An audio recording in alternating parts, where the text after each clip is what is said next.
Girl, real talk. This whole "it's a new year, time to reinvent myself" trash is not the vibe for 2024. You can find someone who loves you for you, as you are. You don't need to read a stack of self-help books, only eat sad salads, or start meditating at 5 a.m. to be ready for dating. So yeah, my advice is to download Bumble and find someone who embraces you the way you are right now. Let me know how it goes.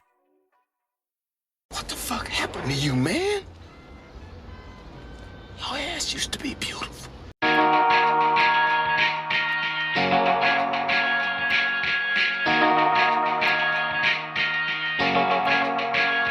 Hello, everyone. Welcome back to Underrated. This is a podcast where we discuss the films that we find underrated, underappreciated, or the ones that have just slipped under the radar and passed most people by. I am one of your hosts, Derek McDuff, and joining me, as always, are Ariel Ortiz. Hello. And Alan Torres. Hey, what's up, everybody? And today we're going to be doing a special episode.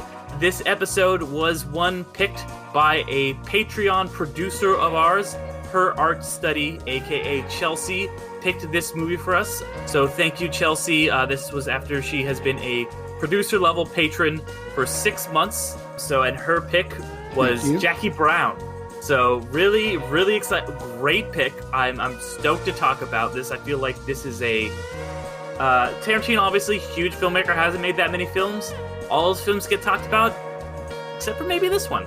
So I'm really excited to delve into it. But yeah, if you guys want to suggest a film to us, become a producer, and it's just $5 a month to be at that producer level, and you can have us talk about a film after being at that level for just 6 months. So we look forward to having more films picked for us by you guys. But back to Jackie Brown. What do you guys think of this film? It's the least Tarantino movie of Tarantino, and I think that's why it's kind of under the radar for even Tarantino fans. This was my first time watching it, and outside of, yes, there's a long ass foot shot 5 minutes in, and then also the twist at the end. I would say that the rest of it is very more so a slower burn, and while Tarantino's movies are slow burns, it is, I don't know, it's more so, I think, because Tarantino kind of has this aspect of snarkiness in his writing and things like that, and you get kind of senses of that, but not as much as other Tarantino movies, and definitely not cinematic as a Tarantino movies of quick shots or zoom ins and zoom outs and all that he kind of plays around with in his other films. So that, I think that might also be why I did enjoy it, but it was in the middle, kind of dragged on a bit. Kind of it's kind of hard to root for Jackie Brown themselves because it's kind of she definitely got herself into this mess, and it was, while I was impressive that she was playing all the sides, and she did end up getting away with it, I think she just kind of she was very much a person out for herself, and I kind of, looking at, seeing at who plays Jackie Brown herself, and seeing that is Foxy Brown from the black exploitation era of films. Yeah, Pam Grier, shout out. Great cast in this movie, and she's incredible. Yeah, and she kind of plays in. She's kind of plays into what Foxy Brown would become when she's older, in her 40s, or going on 50s. Would be kind of this, still kind of hustling and doing that kind of thing, and then finally scoring big and riding off into the sunset. It was very interesting to see. It was the character that kind of was very interesting was Robert De Niro, in the character that he is. At the time, he wasn't really played into that character. He's more so the aggressor, mobster.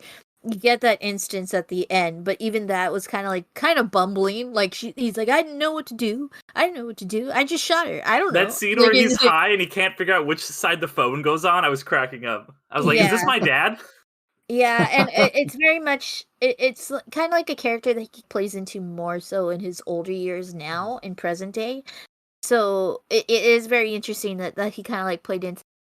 I would go so far as calling him a dumbass, because he is a Oh yeah. dumbass. He's Yeah. just like an aggressive dumbass. Like Samuel L. Jackson's character said, like you couldn't have just like Smacked talked her. the hell out of him. Yeah. Smacked her or beat the hell out of her. No, you shot her. Like why? What the fuck was that?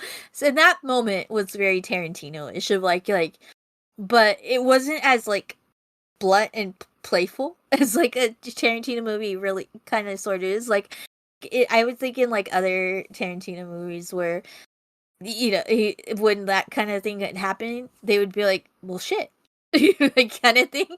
um, to see like Samuel L. Jackson's character like actually like get pissed off and like kill like that. But that's like I enjoyed that kind of thing of like, and it showed that that's like how his character trait was like from the beginning of like killing Chris Tucker's character, like just flat out. I was not expecting that, and yeah, like it was like a very for a Tarantino movie. It was simple. It was clean, simple. Another clear Tarantino move was like the jumping back and forth from different perspectives about the same event, which happened in like the mall for the actual drop. I was actually surprised now looking back at it that first woman that took the money from like the test drop, she actually took the money. I was like Oh, yeah. expecting her to like Jackie Brown got her and took that money too, kind of thing. But yeah, it was very much a lot of like even that for Jackie Brown as a character, she just a lot of dominoes had to fall and they did fall how she needed them to, which was like very she's more so like lucky that she got away with it than like being like a strategic kind of thing. Mhm. Which we A kind little of column see. A, a little column B, Yeah, but a lot more than like other like Tarantino kind of like Mhm. characters in this instance, like with like Inglorious Bastards, like they stumbled themselves through, but like they like hit their mark. Like the trap was set and it closed on the Nazi guy and stuff like that. And so yeah, like it was very interesting, a very interesting movie. Like yeah, it's like it's the lightest Tarantino movie for sure. Alan, how about you? I know you're a Tarantino guy, right? Oh yeah, absolutely.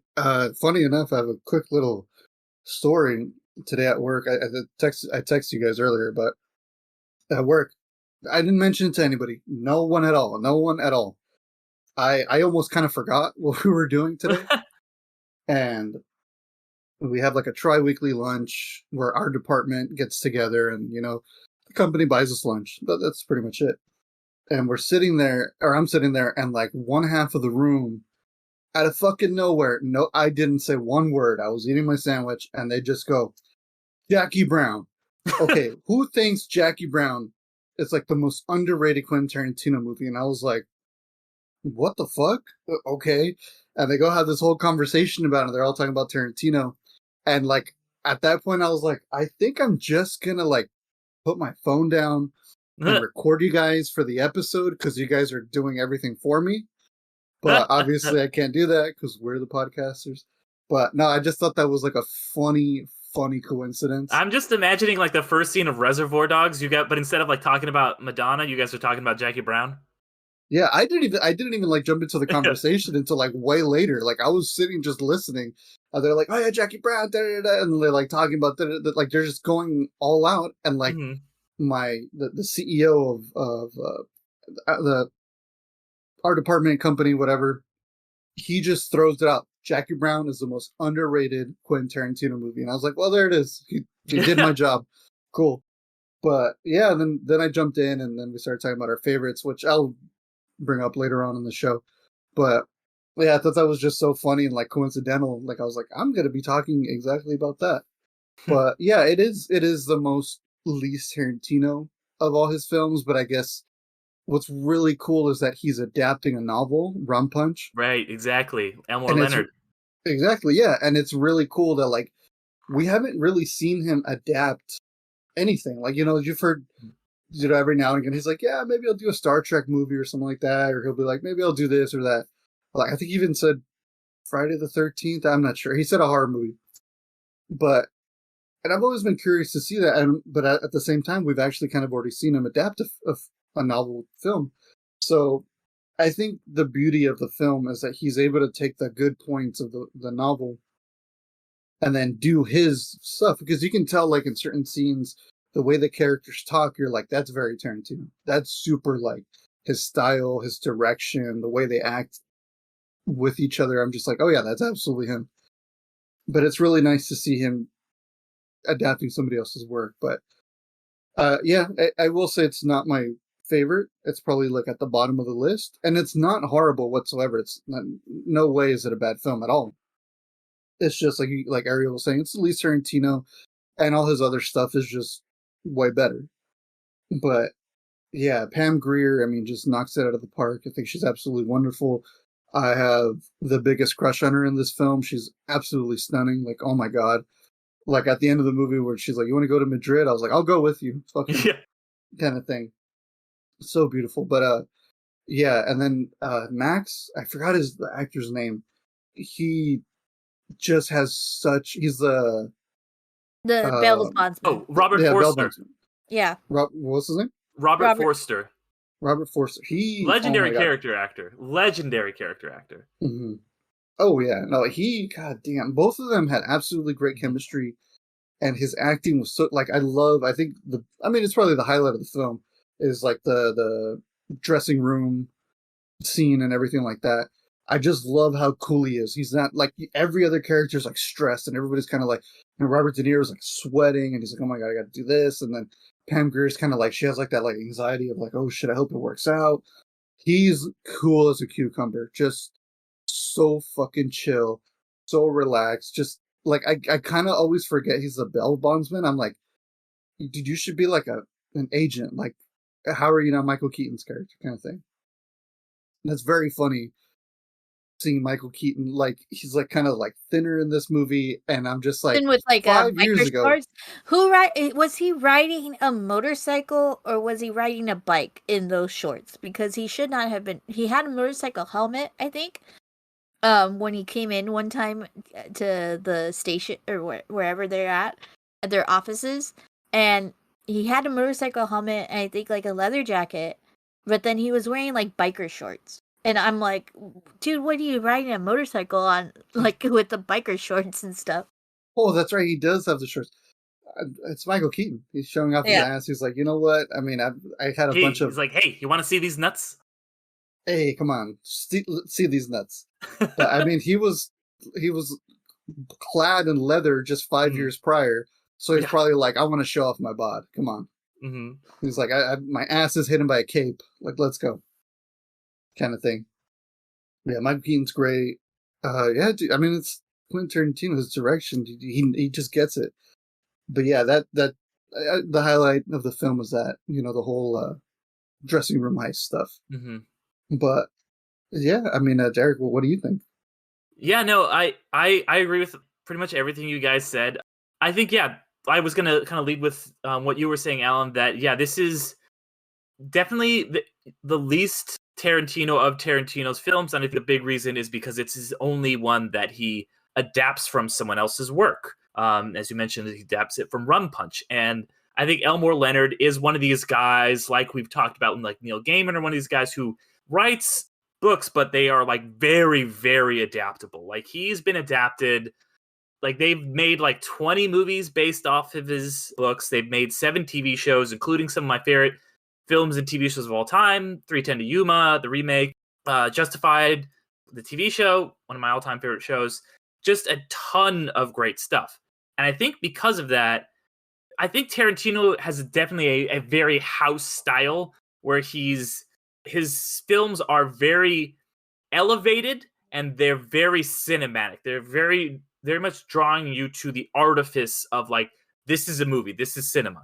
And this is not doing it. There's maybe a couple moments where it's a little bit showy, but it's very much like, hey, this is just a very kind of, I would say it's definitely his most mature movie. And that's not to say like his other ones are immature or something, but they're like a kid, like in a playground, like if you could like, shoot a bunch of Nazis and stuff like that and kill Hitler, like, yeah, great. This one though is just like, here's an adult story, and it's because it is based on the novel. So yeah, I really appreciate all of that. Funnily enough, speaking of the fact that this is an adaptation of an Elmore Leonard novel, did you guys know that just a couple years later, there was another novel that was based on another movie that was based on an Elmore Leonard novel that once again had Michael Keaton playing the same character, because they're like, oh, we've got Steven Soderbergh was adapting Out of Sight, and so Ray Nicolette is a character in that, so he's like, well, I guess there already been a perfect Ray Nicolette and Jackie Brown, so he brought him back. But yeah, like this movie, it's just, you guys said it all. Did it come out like 10 years ago? It was 90, or maybe this or was not. I'm thinking of something. Maybe I'm thinking of something else. Yeah, it was in the 90s. It was about the same time as this one. But I wanted to watch it beforehand to just kind of compare the styles, because, same character adapted from the same author, but, very obviously Soderbergh and Tarantino, very different styles. I just didn't get a chance to watch it beforehand. But yeah, like I said, you guys said it all. This is just a really solid movie. It's got a great ensemble of characters that are just kind of, there's big chunks of the movie, especially the beginning, where you don't even see Jackie, where it's just you're getting introduced to this other cast of characters. And they all kind of just end up, like you said, Ariel, more so than her plan, they end up just kind of fucking themselves over and like shooting each other and doing stupid stuff. And I think that a big part of that is a big part of the theme is something you had alluded to, Alan, which is that everyone in this movie, except for Max and Jackie, are trying to prove that they're so cool. Samuel Jackson's just constantly trying to prove that he's cool. De Niro is trying to prove that he's this awesome guy, and then once he starts getting made a fool out of, he ends up shooting Bridget Fonda's character, Melanie. Melanie's trying to seem like she's really cool. But these guys, they're just really cool, and they don't have to try. Like, I love that moment when, earlier on, like, Sam Jackson yells at De Niro's like, look at me when I'm talking to you. And De Niro's trying to like, oh, I'll do it, but I'm trying to be so cool. It's this machismo that he's putting on. And then when he does it to Robert Foster, he just kind of glances over like, I don't need to impress you, man. Sure, you say look at you, I'll look at you. And they're both they're just cool. They're not trying to put on. Even Ray Nicolette is like, hey, what's up? Hey, it's me. I'm a guy. Come on, Jackie. I'm gonna put. Hey, it's me, Batman. Hey, yeah. I'm gonna talk to you tell with me, the chair where's the turned money? around. Come on. Yeah, come on. Hey, I guess that supports the story. Everybody is I'm the Bat. Yeah, hey, I'm the Bat. Everybody's just trying to be so fucking cool, but these guys are just sly as shit. And I love how subtle their romance is. Like the whole movie, you're like, oh my gosh, the chemistry is on fire. And then they have that kiss, and then they have another kiss, and you like it's so passionate, dude. Right? And I'm like, dude, fucking go with her, please. Like, I usually don't care for romance, but like this type where the chemistry is so good. But you know what? I think it's because now that I've seen the movie, they don't get together and she goes and does her own thing. I think I love that, like, passing ships. So I'm just like, fuck, like, god damn it. That was also too, because she's just fucking hot. So I'm like, dude, go, please. And then I don't know. I love that that like passing ships thing where it's like, check you later. See you around. Well, what's a fucking see you around, kid, or whatever. Yeah, like I love those brief encounter things. That's like a big favorite of mine. And yeah, it's such a light touch, their romance, and just like everything else in this movie, Quentin is used, like, Quentin, he goes hard usually, but in this one, he had a very light touch. So it was really nice to see a different side of Quentin Tarantino, and I think that's the real reason this is so underrated, because you don't think of this as a Tarantino movie. I think it's more of an Elmore Leonard movie, but still, Tarantino's great in it, or he's great directing it. And I think too, he was probably challenging himself because he has two big bangers right out of the bank. He has Reservoir Dogs, Pulp Fiction, and I think I was thinking about this earlier when I was leaving work. I was like, he's a young director, he's hot. So at that time, they're like, all right, you got Reservoir Dogs, you got Pulp Fiction. He probably was like, I need to slow down. I need to change it up. Because they're kind of similar in a weird way, those two. And I think because I feel like with starting directors, there's always like two things. They either go for like balls to the wall, or they go for mature, very like quality. I don't know how to explain, but like he had those two bangers, and he's like, all right, now I got to challenge myself as a director. Just like Kevin Smith kind of comes to mind. He had two comedies, he had Clerks and Mallrats.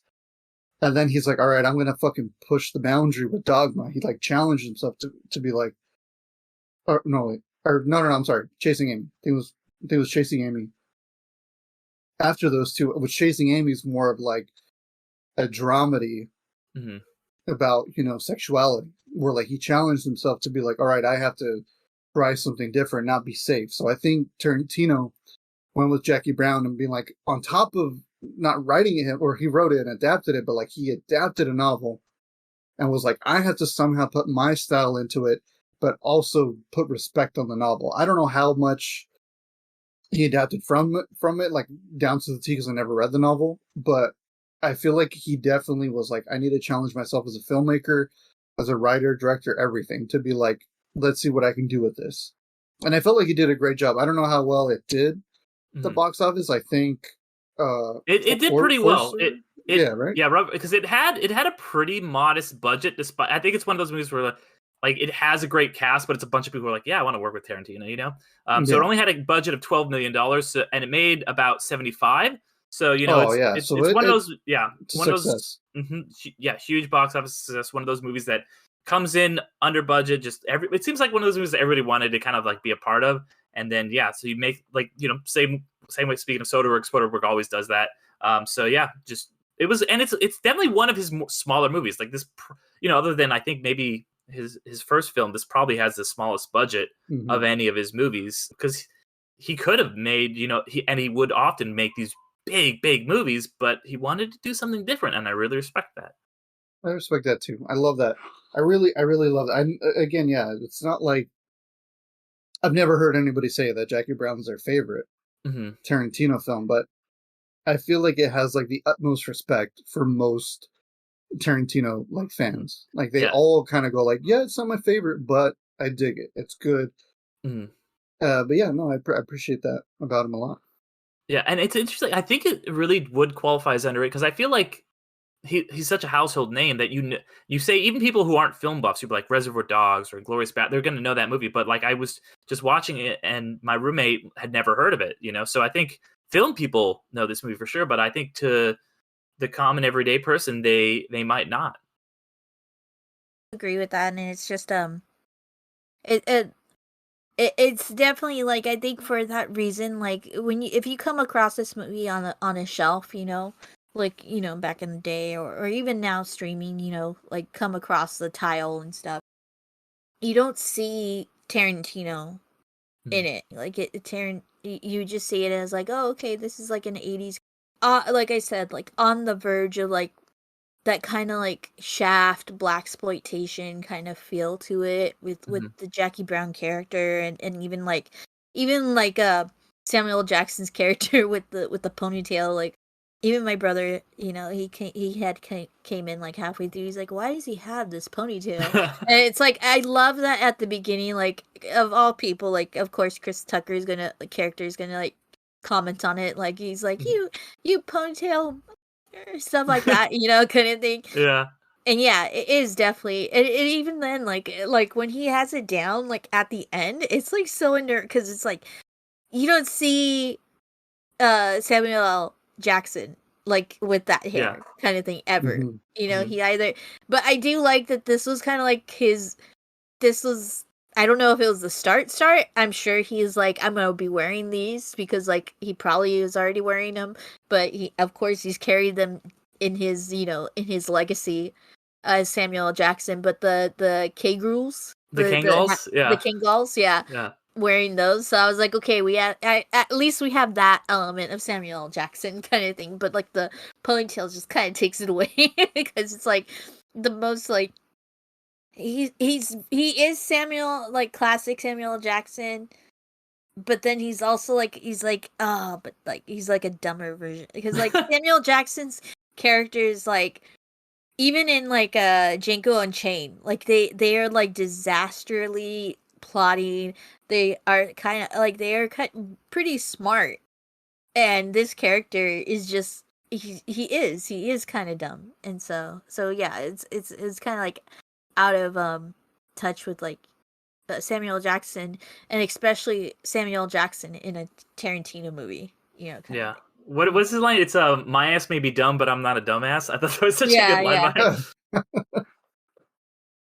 Yeah, and it's just like, like I do really like that all this stuff you're talking about, Ariel, that it is a real throwback to like these 70s blaxploitation films. Like obviously you can like, oh yeah, this is a movie that's from the 90s, it's set in the 90s, but it really does feel down to like the music, the way that it's shot with like these wonders and everything. It really, and Sam Jackson, Pam Grier, it does feel super reminiscent of those movies. And I don't want to place too much praise on him for this, but it was like, this is the first time Tarantino was like, "Hey, this is a movie that's not about just a bunch of white dudes." He's like, "Let's have Mhm. a black female lead," and then obviously, he would have a female lead again in Kill Bill. He would have a black lead again in Django Unchained. So, and he did get a little flack from like Spike Lee and stuff like that for this movie. Yeah, But I heard about that. Yeah. yeah, that's the whole thing.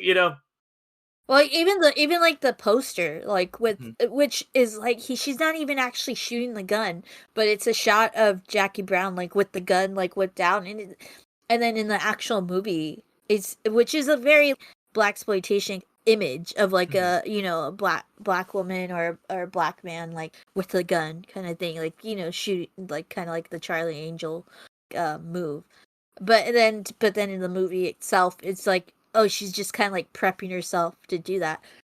And that moment too is like she's prepping herself to do that, but then she ends up like calling the cops, like essentially like, oh, you got a gun kind of thing. So it's like, why did she even practice? It's like it going back. It's like Jackie Brown as a character is like, yeah, she's kind of complex kind of thing. Yeah. Because it's like, why even think that?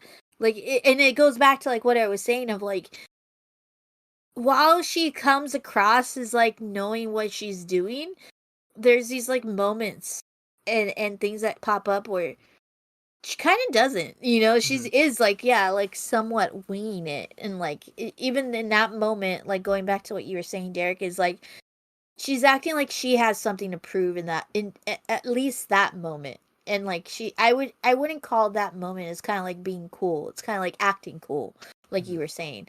And that was the only moment that like she did that. And so maybe with her not doing that, and then and actually like calling the cops, it's kind of like maybe showing like her regaining that cool, that actual cool. One thing I wonder too is just like, did she just maybe think these people are all dumb? They're gonna implode. Like, if I just live them to their devices, if I, flip Melanie some extra money, they'll just eat each other because she knows that they're all idiots. Like, I wonder if that's like she's just kind of counting on everybody fucking up and fucking themselves over and just cannibalizing each other. Think so, because she does give Sam. She does give like Melanie Samuel Jackson the amount that she tells the cops. So like Yeah, she exactly. Yeah. whichever situation that they found them, she was just banking on that they would find them in some way, Hmm. So they were gonna find them with the $50,000 anyway, and I think that the few things that she was like had to be banking on to go follow through was like one cherry following through with his and mailing, which is like insane, like mailing money like Yeah. I don't see that's a little bending of reality, like even back then, like you would not be physically able to mail money like that. Could um you, Jackie? Could you Venmo me, Jackie? yeah, That's a Matt Robert voice. not even that, but like, but anyway, and then so she was banking on that, and then she was banking on Samuel Jackson never talking to the police, because all he had to say is like my half mil, and the gig was up for her part, and like with the cops, like they would have thought like you took money. So yeah, she was banking on a lot, and like Yeah. but I think that she just had to like get Samuel Jackson to not talk to the cops, and that's like all she needed to do. And they just kind of imploded on. It worked out for her favor, but I don't think that she was like banking on them imploding on themselves. I like to believe there was a lot of luck. Just a lot of luck. Because I don't think any of these characters were like master strategists or clever. I think maybe Max and Jackie were just a little bit smarter, but by a hair. And it was a lot of luck. It was a lot of luck. That's what I think. Because I feel like a lot of the characters are really grounded in reality, almost like too relatable, where you're like, I feel like I might know some of these people in real life. So you're kind of like, I don't think this would have happened completely on purpose. It's pure luck. And the mailing of the money thing reminds me of Wolf of Wall Street, where they're taping the money on themselves to go to Sweden or whatever and put their money over there in a bank. And I was like, these people aren't smart. They're fucking dumb. So I was like, I think it's just everybody was banking. I think they were just going all in. Going all in blind and hoping that the river was going to give them everything they needed for their cards. I really think that's what it was. Yeah, no, that's a good way to put it. Yeah, it's just definitely, yeah, gambling and hope it paid off. So then, overall, I know you kind of alluded to it, Alan, and we're kind of hinting at it. Where would you guys say this ranks for you in terms of Tarantino movies? At the end, I think the worst thing that he's done is Death Proof, which is like, the half part of. Really, you like Death Proof? Oh my goodness! No, I've never seen it. That's the one Tarantino thing I haven't seen because I'm like, this is not a full movie. Oh man, it is the most Tarantino. I will give you that. It's so very this is the least Tarantino, and that's the most Tarantino, right? Yeah. So you gotta hit a middle ground Tarantino. Like Death Proof is like overboard Tarantino. How many feet like close-ups of people driving are there in that movie? There's a lot, right? There's a lot. There's a scene. I'll bring it up later, but there's a scene where Stuntman Mike. It's a lot of character development. That film is like, it's like a very, very, very slow-moving slasher film, but it's like a lot of character development. And there's a scene where Mary Elizabeth Winstead is hanging out in the back of a car, but her feet are out the window, and there's a perfect camera shot of her feet. And then Stuntman Mike, Kurt Russell's character, comes and like literally just like caresses her feet and like walks away. That's it. I was like, there you go. The only way it could be more Tarantino is if he said the N-word while he was doing it. They had Rosario Dawson. But yeah. So that's I would put that. I would put Jackie Brown ahead. Like you said, it's not a bad movie. Mm-hmm. It's just like it's not Tarantino kind of thing. Yeah, I'm like kind of like looking at the discography and stuff. But yeah. So I it's just because of like Tarantino only has like what 7 films or 6? I think it's 9. It depends on how you count them, but there's 9. You categorize Kill Bill as 1. Yeah, that's how he counts them, because he said his whole thing is I'm only gonna make 10 films, and the last one's gonna be the film critic, and then I'm gonna be done. And so like he counts Kill Bill as 1. He doesn't count 4 Rooms, and he doesn't count. I agree with that. Yeah, 4 Rooms I wouldn't count. And then he doesn't. There's one he wrote but didn't direct, which I'm spacing on right now. He doesn't count that one either. Total Romance? No, something. Oh, True Romance. True Romance. There you go. True Romance. Yeah. So yeah. But yeah, Alan. Yeah, this one I would put it at the bottom. It's not a bad film, not a bad film whatsoever. It's just because I was going to ask you guys your top 3 Tarantino films, and I know Derek said he haven't seen Death Proof, so it's okay. You can knock that one out. But yeah, for me, I noticed I kind of like the more violent but I love when he uses influence from other genres a lot. Like he's really great at melding genres, and he does a really good job about it. And I think Jackie Brown is just the least Tarantino, like you guys were saying. And for me, it's just a great, solid film, but it's just not a film that I catch myself going, oh, I want to go rewatch it. Like I Mhm. like sometimes I go, oh, I kind of want to go watch, the fucking 20-hour cut of Hateful Eight more than Jackie Brown. Really? Okay. That's the one Tarantino that I don't love. That's funny because well, no, it's not funny. A lot of people say that they actually don't like that one, but I thought it was really enjoyable. I don't think it's like high on my list, but I would watch Hateful Eight more Mm. than Jackie Brown. But yeah, I guess going into my question, what is your guys' top three? Because this got brought up at work when I jumped into this Mhm. conversation, kind of going back to the story I told. When we were talking about it, they asked me, they're like, "What are your top three?" Because some guy was like, "What are my coworkers?" Was like, "Oh, Inglourious Basterds number one, best fucking Tarantino, blah blah blah." But that one's not even in my top three. So I want to hear what your guys' top three Tarantino movies are.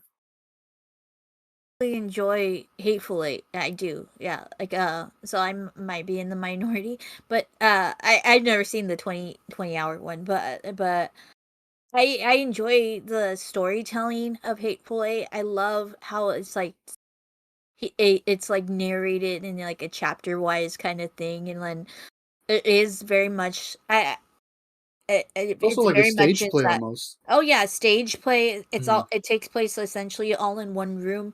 There's so many like comedic kind of like callbacks and stuff like that, like with this one character having to go out all this time, and then like with the it is like yeah a stage play because there's like all these things happening Very with the Wes door. Anderson. Yeah, Hmm. kind of, sort of, yeah. Yeah. Like with things, I would say more so, and then also has that Soderbergh, which with like Ocean's kind of thing, where there's a lot of callbacks. Like it'll like the whole thing with like her brother, Gormagoo's brother, being in the cellar, and then that whole payoff with like he pops up, it's Channing Tatum. Oh shit! Boom, like it's the most Tarantino, like I love that Tarantino where it's just like we're gonna throw in somebody and like no he's gone, like we kill him right away. And it's So is that so yeah. is that Yeah, your three? Number three? I think that would be my two. I'm kind of thinking, well no it would be my three. I think it would be Mhm. my three. I think Inglorious Bastards might kind of kick in at two, and then Kill Bill 1 and 2, volume 1 and 2. I think would be my top, just because Kill Bill is such an epic story, and Mhm. and also going back to like Hateful Eight, it is very much like it is episodic in a way, with like there's like chapter 1, chapter 2, the bride kind of thing, and all that, and Yeah. like and also love the idea of like a kill list kind of crossing off people and things like that. So yeah. I need to rewatch Hateful Eight. I don't hate the movie. It just didn't hit me the same way as all his other ones. So I should check out like the Netflix miniseries like that you were talking about that they made it into, Alan. Hmm. Um, but yeah, for me, my top three actually, yeah, I was gonna say this is my number four. So this is like hanging out right outside of those. I really like this movie a lot. I mean, I haven't rewatched some of his stuff in a while, so that might not change. That might change, but I do really enjoy this movie. But like ahead, the three I'd say I put ahead of it. Number three, I would say is definitely Kill Bill, the 1 and 2, which definitely go check out the episode me and Ariel did of You've Never Seen, because that was like one of the last things I got to see of Tarantino was both Kill Bills. Had a lot of fun watching those. It always fluctuates my number 1 and 2 on every given day. Like he started, so I'll say today, Reservoir Dogs. He started his career with such a bang. Like that first film, like right out of the gate. Like I know everybody loves to say that Pulp Fiction's a better than Reservoir Dogs. I really like Reservoir Dogs a lot better than Pulp Fiction, which is probably my number five. Honestly, it's also great, but I love Reservoir Dogs. But number one, it's Inglorious Bastards. Like that movie, it's everything I ever wanted from a Tarantino movie. It was the last film that he got to do with his longtime cinematographer or his longtime editor Sally Menke before she passed away, and so it's so good. It really catches you by surprise that ending in a way that you tried to replicate later, but you kind of knew it was coming because you'd seen the other one. But it's so perfect, and I love the way. And then Brad Pitt like looks into the directly in the camera, is like, "I think this might be my masterpiece," and that's Quentin. And then he says, "Directed by Quentin Tarantino." And you're like, that's him telling you this is his masterpiece. And you know what, Quentin? I agree. Well, I will say, and I got a huge guffaw at work when I said my top three. Number three, Death Proof. I fucking love Death Proof. It's the closest to a horror film Tarantino's ever gonna That's why do. I'm There not you go, there surprised. you go. That's why I'm not surprised. It's so good. The music's Grindhouse was great. so insane. Just the double feature of Grindhouse. Both movies are so insane. I thought Planetary was meh. I thought it was okay. Not my favorite, but yeah, it was funny because when I got shown it, our old co-host Fred, he was like, "Yeah, dude, we could watch both of them together." He's like, "I'll show you Planetary. It's the better one." And then he's like, "We'll watch Death Proof after because if you fall asleep, it's okay." Fucking love Death Proof. I was like, "This shit's way fucking better than Planetary." I loved it just because it's all fucking real. Like the last 20 minutes of that film is absolutely edge of your seat, fucking just pure raw adrenaline, gas, tires, metal. Dude, it's so fucking good. Amazing stunt work. Just oh my god. And then the ending is just so perfectly satisfying. I know people complain a little bit about Stuntman Mike being a little bit of a spoiler. He's not as like cool as people thought. I thought it was perfect for his character because I was like, yeah, he's a piece of shit. Like, what do you expect? But Kurt Russell fucking kills it. All the girls, Rosario Dawson, Mary Elizabeth Winstead. Oh my god, I forgot her name. She's amazing, a stunt woman who plays a stunt woman. Zoe Bell. Zoe Bell, thank you. Yeah. She does a fucking amazing job. It's Quinn's just like, you've got the best feet in the game. I'm going to put you in every movie. Fuck yeah, dude. And I love it. She shows up in Django, and I was like, fuck yeah, I know that's her. Great. Like, I just, it's great, man. It's so fucking good. It's just, like, no CGI, practical, stunt work, fucking great. And Django Unchained, number 2. I love Django. I quote the fuck out of it with my buddies. I think it might be one of my absolute favorite Westerns, or as Quentin calls it, a Southern. It's just great, man. I love it. The action's great. I love the story. I will say the whole plot to get Django's wife is a little kind of convoluted, almost. Yeah, it's a lot of work. But one of the best scenes though, with the whole KKK scene with the whole bags and stuff. Oh my god, I forgot about that scene. It's so good. Jonah Hill. Yeah. Like, who made these? And like the hole's all messed up. He's like, my wife worked so hard on this. Fuck you guys. And then he rides off. Yeah. Christoph Waltz, Jamie Foxx kill it. You know, they do that. Leo DiCaprio, Sam Jackson. Dude, oh my god. Damn, everybody knocks it out of the park. Yeah. With that one. And you know what? And then Quinn does a great job of like, you really want Dr. King Schultz to live. Kills him off, and it gives him a great send off, and you're like, fuck. Like, I kind of love that tragedy of like, dude, I love this character. You killed him off, but he was just such a badass. But yeah, and then going into number 1, Dr. King Schultz, there's a Easter egg in my number 1, Kill Bill. That's my absolute favorite, Kill Bill, Volume 1 and 2. There's a grave where they put Beatrix Kiddo, spoilers, that's her name, the bride, into the ground. It's like, I think, a relative of Dr. King Schultz. It's, oh my god, it says it in the chapter. It's like Pamela Schultz or something like that. But they put her in that grave, so she's related to Schultz from That's Django. Cool. That's cool. I love when he does that, because like all of his movies are set in the same, like, or like there's the realer than real universe, and there's the universe. So it's like, I love that he like is like thinking about all these connections in all of his movies. I think that's so cool. Like a descendant of like Bear. Like the Bear character in Inglourious Bastards, like one of his descendants is in like one of his other movies, I think, or vice versa. Or Bear is the descendant of like, I think, a character in Django, something like that. Something connected with Bear from Inglourious Bastards. So, yeah. And speaking of connection, what were you gonna say, Alan? Oh no, I was gonna say, did I say Paula? Paula Schultz. That's the great. Okay, yeah. And then just real fast, the Vega brothers. Vincent Vega from Pulp Fiction, and Mr. Blonde. He was Vega, Reservoir Dogs. But yeah, sorry, go ahead. No, I was gonna say, speaking of connections, I don't know about you guys, with Justified coming back, I'm really hoping that maybe we can get, because Keaton, he's coming back, he's reprising roles that he did early in his career recently. So let's get him back. Let's get him play Ray Nicolette one more time, one more foot of the road. Unjustified in another Elmore Leonard thing, because I think It's he like does Ray, show like, up in that. but was Ray like Nicolette more so like a California agent?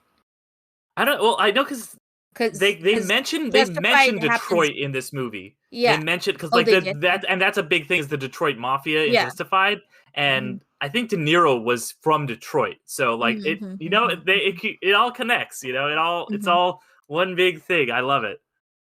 The original cinematic universe. Hell yeah. But yeah, no, glad to hear you guys. God damn, dude. I'm not gonna lie. I'm kind of glad they recommended this because this is like I feel doing an underrated podcast is kind of tough to do Tarantino because they're all bangers. So it's nice to be able to do this because like, yeah, you can't be like, oh, Pulp Fiction's underrated or Django's underrated. They're all fucking great.